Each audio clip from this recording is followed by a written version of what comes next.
Est-ce qu'un jour, la Terre pourra finir comme Vénus? Sur Vénus, c'est 470 degrés, une pression de 92 bars. Donc une pression 92 fois plus élevée que la pression atmosphérique terrestre. Des échantillons de Vénus, par exemple, c'est pas envisageable?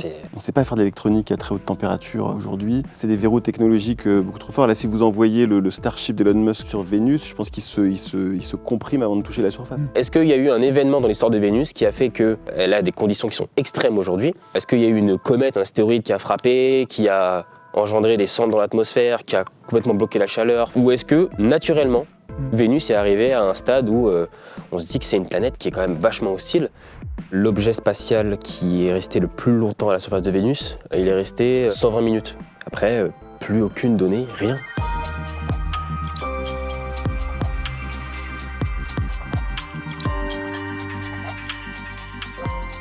Bonjour Alain Petre. Bonjour, merci de m'accueillir. Dans Planétarium, vous êtes ingénieur en aérospatial, vous avez travaillé au Jet Propulsion Laboratory de la NASA en Californie. Vous êtes un des plus jeunes Français à avoir intégré l'agence spatiale américaine, la NASA. On va parler de votre travail aujourd'hui, notamment des missions sur lesquelles vous avez travaillé à la NASA. Quelles sont ces missions, Alain Petre? C'est vrai, j'ai eu la chance après avoir obtenu mon diplôme d'ingénieur, de partir aux États-Unis et démarrer ma carrière au JPL, donc l'un des 10 centres de la NASA, qui est le centre de la NASA en charge de tout ce qui est exploration robotique, exploration inhabitée du système solaire. Donc aussi bien anciennement, il y a eu des missions Pioneer, Voyager, des missions vers le système solaire externe, Saturne, Jupiter, Uranus, mais aussi, il y a aussi des missions d'exploration du système solaire interne, donc en l'occurrence Mercure, Vénus, la Terre, Mars. Et moi, mon cadre, c'était les missions vénusiennes. Donc le programme vénusien, dans le cadre du programme Discovery, la NASA veut envoyer d'autres missions vers Vénus pour répondre à des questions qu'on se pose encore aujourd'hui, en 2025, sur Vénus, parce que c'est une planète qui nous ressemble beaucoup. Quand je dis nous, je parle de la Terre. De par ses caractéristiques planétaires, sa taille, un diamètre d'environ 12 000 km comme la Terre. Elle est située à un peu plus de 100 millions de kilomètres du Soleil, donc d'un point de vue énergie thermique reçue du Soleil, à peu près pareil que la Terre aussi, dans la zone habitable par rapport au Soleil. Une zone où l'eau liquide peut se développer, donc il y a des ressemblances, où on voit que Vénus et la Terre sont surnommées des sœurs jumelles, pas pour rien. Mais il y a aussi d'énormes différences, parce que Vénus, c'est une planète où, quand on regarde d'un peu plus près, qu'on arrive au niveau de sa surface, sur Terre, on a une température moyenne d'environ 15 degrés, une pression atmosphérique de 1 bar au niveau de la mer. Sur Vénus, c'est 470 degrés en moyenne à sa surface. Donc là, on se dit, bon, ok.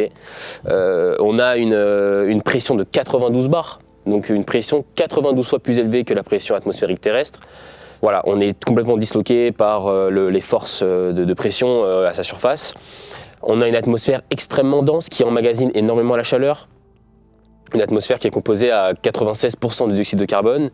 Et voilà, on se dit, comment est-ce possible qu'une planète située dans la zone habitable par rapport au Soleil, entre guillemets, qui est censée ressembler à la Terre, comment ça se fait qu'il y ait autant de différences? Et donc c'est pourquoi la NASA veut envoyer des sondes.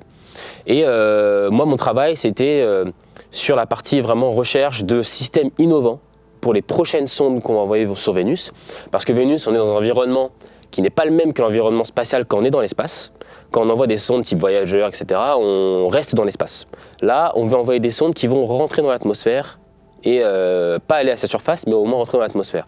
Ce qui fait qu'on a un environnement qui est différent. Et donc, ce serait sur travailler sur les prochains systèmes, en particulier les systèmes thermiques, qui vont permettre aux prochaines sondes de la NASA de tenir dans l'atmosphère et de rester, de garder une température adéquate pendant toute la durée de leur mission. Tristan Veuve, est-ce que vous êtes le plus jeune journaliste scientifique de France? Non, j'ai pas cette chance. Alors Tristan, les missions qu'évoquait Alan à l'instant sont des missions sur lesquelles la NASA travaille depuis très longtemps, qui ont été plusieurs fois repoussées. C'est les missions Veritas et Da Vinci, suivant comment on le prononce à l'italienne ou à la française.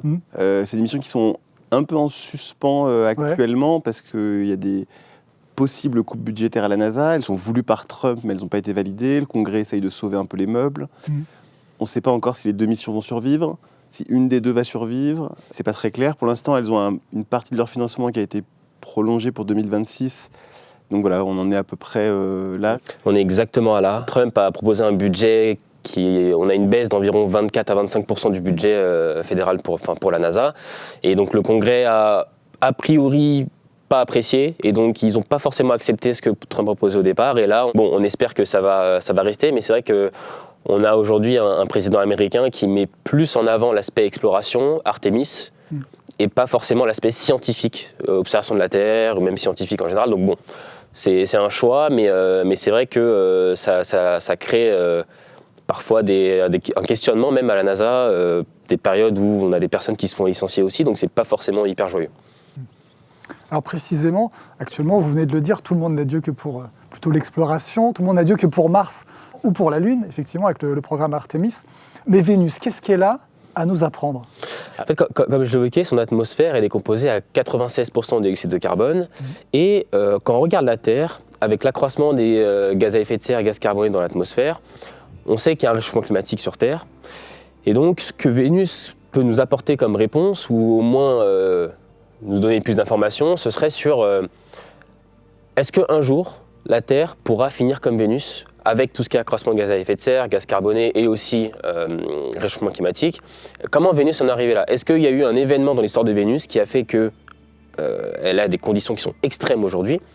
Est-ce qu'il y a eu une comète, un astéroïde qui a frappé, qui a engendré des cendres dans l'atmosphère, qui a complètement bloqué la chaleur? Ou est-ce que, naturellement, Vénus est arrivée à un stade où on se dit que c'est une planète qui est quand même vachement hostile? Et est-ce que la Terre deviendra comme Vénus naturellement, avec un réchauffement climatique qui continue et peut-être dans X millions d'années, on aurait une planète comme Vénus? Ou est-ce que ce serait un événement qui a généré ça? Donc c'est vraiment en fait grâce à Vénus qu'on arrive à potentiellement connaître le futur de la Terre, si on continue sur cette lancée-là. Parce qu'à l'inverse, Vénus, si on remonte dans le temps, il est possible qu'elle ait ressemblé à la Terre? Exactement. Et donc, le but aussi de ces missions, c'est de descendre sous les nuages et de cartographier la surface, parce qu'on sait qu'il y a des centaines, voire des milliers de volcans actifs sur Vénus.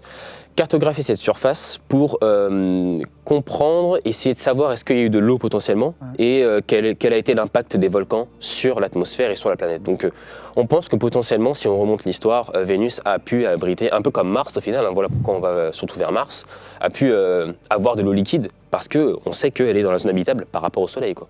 Mais l'eau liquide, ça disparaît pas comme ça Si, ça peut. En fait, le gros problème de Vénus, c'est qu'elle n'a pas de champ magnétique pour protéger son atmosphère et pour une raison qu'on ne maîtrise pas exactement. C'est-à-dire qu'on sait aujourd'hui qu'il y a quasiment plus d'eau sur Vénus, il y en a un peu, il y a de la vapeur d'eau.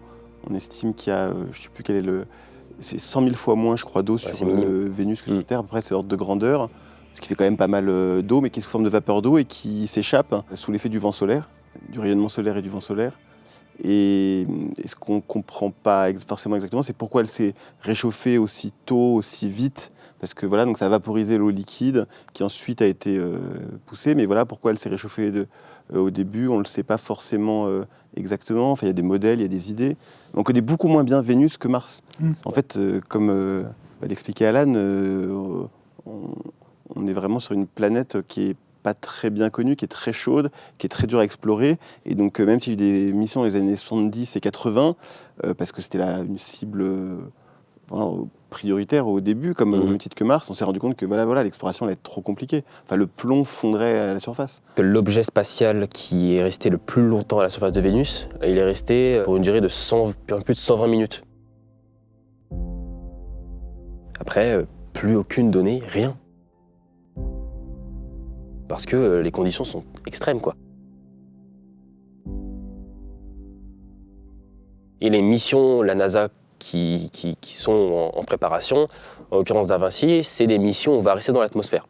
Donc moi, la mission sur laquelle j'ai travaillé, c'est un prototype de mission où on reste dans l'atmosphère. On est entre 47 km et 60 km d'altitude. Et on va, du coup, 47, pourquoi? Parce que sous les 52 km, on arrive potentiellement assez souvent sous les nuages. Donc c'est là où on peut le cartographier. Quand on monte au-delà de 55, 60, on a une température ambiante d'environ 0 degrés Celsius, moins 10 degrés au niveau de 60 km. À 47 km, on a une température ambiante de 100 degrés. Donc déjà, ça monte très vite, quoi. En quelques kilomètres, ça monte extrêmement vite. Et un des problèmes qu'on a, qu'on a à la NASA, c'est que quand on est à 47 km et qu'on a une température ambiante de 102 degrés, c'est très difficile thermiquement de refroidir les composants internes. Parce qu'on a en fait un environnement qui est chaud, et donc créer un écoulement de chaleur entre l'intérieur de notre sonde spatiale et l'extérieur qui est chaud, c'est compliqué. Ça demande quand même techniquement d'innover. Alors que quand on est dans l'espace, par exemple les sondes qui sont dans l'espace, qui sont en orbite ou qui partent vers d'autres planètes, etc., l'environnement spatial il est relativement froid. Donc générer un écoulement thermique entre l'intérieur d'une sonde qui est chaud et un environnement qui est froid, on arrive plus ou moins à le faire. On utilise des radiateurs thermiques ou d'autres systèmes. Là, on a un environnement qui est chaud quand on est à basse altitude. Donc, c'est en fait tout le sujet vraiment de notre travail, c'était ça. C'était vraiment comment on va trouver des systèmes qui vont permettre d'innover et de maintenir une température de nos sondes, surtout à 47 km, quoi. Quelle découverte en particulier pourrait, selon vous, changer la donne dans notre compréhension de Vénus, très concrètement? Une découverte qui pourrait changer la donne, c'est comprendre si, par exemple, quand on cartographie la surface, on voit qu'il y a, je donne un exemple, un énorme impact, un énorme cratère à un endroit au niveau de la planète, et un cratère qui ne date pas forcément d'il y a très longtemps. Ça pourrait être, par exemple, une preuve ou une découverte qui nous ferait dire « Ah, il y a eu un événement il n'y a pas si longtemps. Nous, Homo sapiens, on a 30 000 ans, donc 30 000 ans à l'échelle de notre système solaire, c'est pas grand-chose. Mais il y a X millions d'années, il y a eu un énorme astéroïde qui a frappé la surface et qui du coup a généré ça. Ce serait une réponse claire. Et donc c'est aussi pour cette raison qu'on cartographie. Je pense que ce serait une découverte qui nous permettrait, en tout cas la plus directe, ce serait ça, quoi. Et pour bien comprendre, pour bien dissocier ces missions Veritas et Da Vinci, est-ce qu'on peut expliquer précisément ce qu'elles ont de différentes? Celle qui reste, la sonde qui reste, c'est Veritas, c'est ça. Il y a Veritas qui reste en orbite, ouais. Et donc Veritas, ça va être, on va étudier plutôt l'atmosphère, la haute atmosphère, et essayer de mieux comprendre la dynamique de l'atmosphère. Parce qu'il faut se dire aussi, c'est que c'est une planète qui est assez spéciale. Déjà sur Vénus, un jour est plus long qu'une année. Donc en fait, elle met plus de temps à orbiter, à rotater autour d'elle-même que orbiter autour du Soleil. Son atmosphère, elle est extrêmement rapide. Son atmosphère, elle se déplace 5 fois plus vite que sa surface. Donc le but de Veritas, ça va être vraiment de mieux comprendre cette atmosphère-là et sa densité, ses éléments chimiques. Et Da Vinci, c'est vraiment, on va rentrer dans l'atmosphère et on va vraiment essayer de mieux comprendre déjà la surface aussi, de comprendre à quel point les volcans peuvent avoir un impact sur l'atmosphère. Et donc voilà, il y a 2 missions, une mission où on va rester en orbite, une mission où on va rentrer dans l'atmosphère. Et laquelle est plus difficile techniquement que l'autre? Techniquement, je dirais que la plus difficile, c'est Da Vinci. C'est un peu par rapport à ce sujet-là où on rentre dans un monde qu'on ne connaît pas forcément à 100% et qui demande en fait techniquement, d'un point de vue ingénierie, d'innover. Et un peu ce que j'évoquais tout à l'heure par rapport à la température ambiante. Quand on a Veritas qui orbite autour de la planète, Veritas reste dans un environnement dans l'espace, quoi, officiellement. Donc Veritas va pouvoir plus ou moins avoir des technos qui se rapprochent de ce qu'on connaît déjà dans d'autres orbiteurs, autour de Mars, autour de Jupiter. Donc je pense que c'est Da Vinci, clairement. Tristan Weil, la dernière mission sur Vénus, c'est la fin des années 80? Non, alors de la NASA, oui, c'est Magellan, Ouais. En 89. Et c'était une mission, en gros, on a cartographié la surface avec un radar. Donc, ce qui permet d'avoir une idée générale de la... Mais pas suffisamment de la surface. C'est pas aussi détaillé. Il faut imaginer un radar en orbite assez lointaine. Si vous en avez des images que radar de la Terre et d'assez loin, vous avez une résolution qui n'est pas forcément extrêmement bonne. Là, d'ailleurs, Veritas aura un radar qui sera un peu meilleur. Il y a une sonde européenne, Envision, qui doit aussi avoir un radar de la NASA, qui permettra de faire une cartographie radar plus précise, donc de voir un peu sous les nuages, justement. Et Da Vinci, eux, ils veulent regarder directement dans le visible, sous les nuages. Donc là, on voit plein d'autres détails. Il faut s'imaginer la différence entre une vue radar satellite où on voit un peu les continents et après une vue au drone, quoi, où là, vous commencez à voir vraiment des détails du paysage que vous imaginez pas. Ça fait une grosse différence. Ouais. Et les dernières missions sont européennes et japonaises. Et elles sont plutôt dans les années 2000, fin des années 2000. Et là, il y a Venus Express pour l'Europe et Akatsuki pour le Japon, qui vient de prendre sa retraite en 2025 et qui était le seul objet qui restait autour de Vénus, alors qu'il y a une flotte autour de Mars.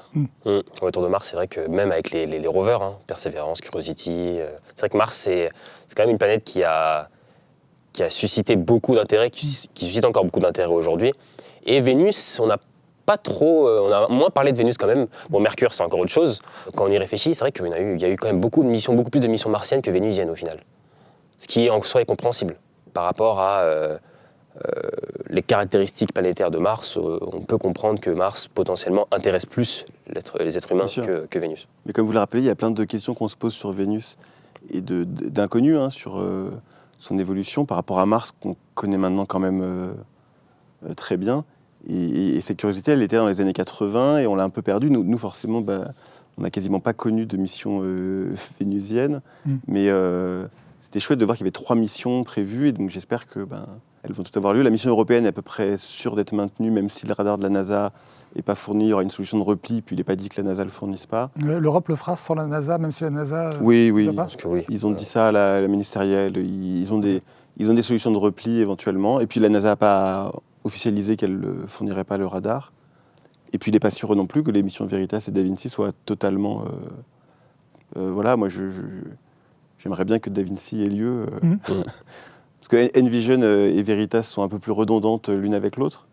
Après, mais voilà, Da Vinci, c'est vraiment une autre mission, quoi. Une nouveauté, ouais. Et puis c'est la vraie exploration, quoi. C'est chouette. Et ça, sur la faisabilité de ces missions, Alan Pett, vous êtes optimiste? Alors, plutôt pessimiste? Je suis optimiste sur l'aspect technique, sur l'aspect est-ce que techniquement on va pouvoir les faire? Oui. Après, l'aspect budgétaire, c'est ça qui, forcément, on se dit, bon, avec la nouvelle administration, avec les budgets d'exploration qui sont moins élevés que ce qu'on pourrait prétendre, c'est vrai que forcément, bon, on se pose des questions. Après, je pense qu'il faut toujours rester optimiste en général, et peut-être que le Congrès va... Parce qu'au final, bon, le président propose, mais c'est le Congrès américain qui décide, donc peut-être que le Congrès va au final valider ces missions-là. En tout cas, c'est tout ce que j'espère. Et si vous aviez le budget illimité, qu'est-ce que vous feriez Est-ce que vous iriez sur Vénus? Ce serait votre premier choix. C'est une excellente question. Je pense que oui. Je pense que oui quand même, parce que en fait, mieux comprendre Vénus, c'est aussi au final mieux comprendre la Terre ou potentiellement le futur de la Terre. De toute manière, moi je pense que mieux comprendre notre système solaire en général, c'est mieux comprendre la Terre. Parce que tout est lié, notre système solaire, il s'est formé il y a 4,5 milliards d'années. On est tous dans le même bateau depuis 4,5 milliards d'années. Donc toutes les planètes et savoir comprendre comment sont formées chaque planète, même les géantes gazeuses, ça nous aide aussi à mieux comprendre nous, d'où on vient et mieux comprendre comment la Terre s'est formée.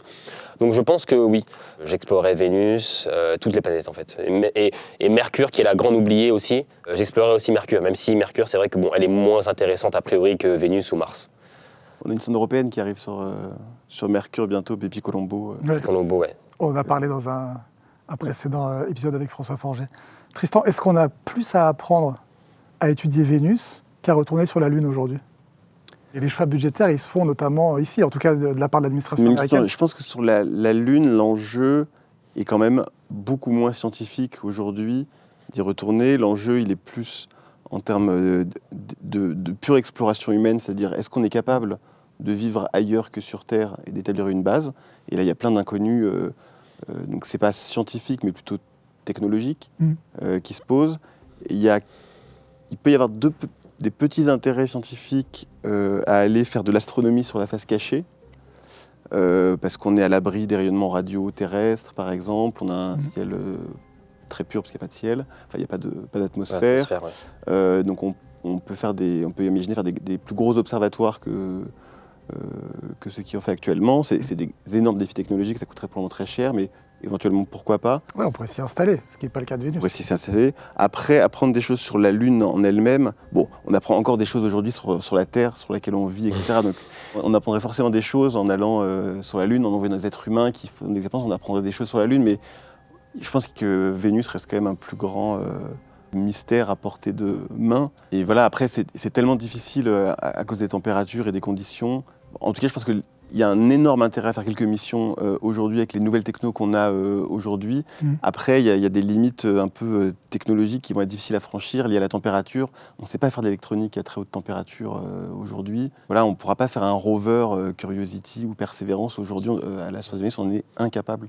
Ça, c'est inenvisageable. Des échantillons de Vénus, par exemple, c'est pas envisageable. C'est inenvisageable. Pour l'instant, on essaie de le faire sur Mars. C'est des verrous technologiques beaucoup trop forts. Là, si vous envoyez le Starship d'Elon Musk sur Vénus, je pense qu'il se comprime avant de toucher la surface. Il s'effondre sur lui-même avant même de toucher la surface. C'est ça. En fait, on arrive à le faire sur Mars parce que sur Mars, de jour, la température elle est d'environ plus 20 degrés. Bon, de nuit, ça peut descendre à moins 90, moins 100 degrés parfois, mais on a quand même des températures qui permettent à nos matériaux qu'on développe ici de tenir et ce qu'on n'a pas forcément sur Vénus. Donc c'est vrai que explorer Vénus avec un rover, à moins qu'il y ait des grosses avancées technologiques dans les prochaines années, et là, on ne sait pas le faire. C'est pas possible. Non. C'est d'ailleurs pour ça que la NASA, on prévoit de rester dans l'atmosphère. Parce que dans l'atmosphère, on a des conditions qui sont un peu moins hostiles, quoi.